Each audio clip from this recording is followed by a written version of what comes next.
کوم سهارم په خیر هلکه ټول به ښه وي صحت به هم ښه وي بس سهار وختي شو چې بس اوس راپاڅېدو لمونځ مو وکړو مونځ نه بعد راووتو کلي په لار باندې روان وو دوکان ته چې دوکان ته لاړ شو تاسو ته به د نوي نوي څیزونو ریټونه ویاو دا دی دوکان ته راورسېدم او سبزۍ ځایم کولاو کو دا ټماټر دی په 80 روپۍ کیلو ګازر یې په 100 روپۍ کیلو مټر دی په 100 روپۍ کیلو پیاز دی په 130 روپۍ کیلو ګوبي 60 روپۍ کیلو بادرنګ 80 روپۍ او قسمه قسم سبزیانې موږ سره موجود دي تازه او دا لوګان دی لوګان په 80 روپۍ کیلو او دا تازه ساګ دی تاسو کتلی شئ موږ سره پاتې اوسئ نوي نوي څیزونه نوي نوي ریټونه به تاسو روزانه تاسو ته ویم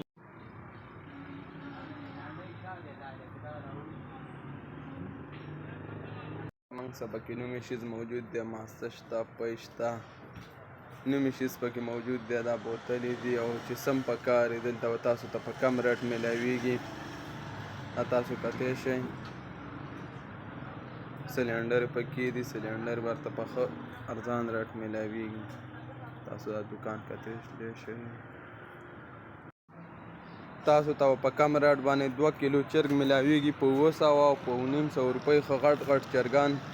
تاسو ته میلاویږي په عظیم خان پل کې علمزیب جنرل سټور کې او نوي شوز به دې کې موجود دي تاسو چې څه غواړئ یا به تاسو ته په دې سټور کې موجود وي دا زموږ چینل دی ځان سره سبسکرایب کړئ او روزانه ورته نوي نوي شیز ریټونه ویو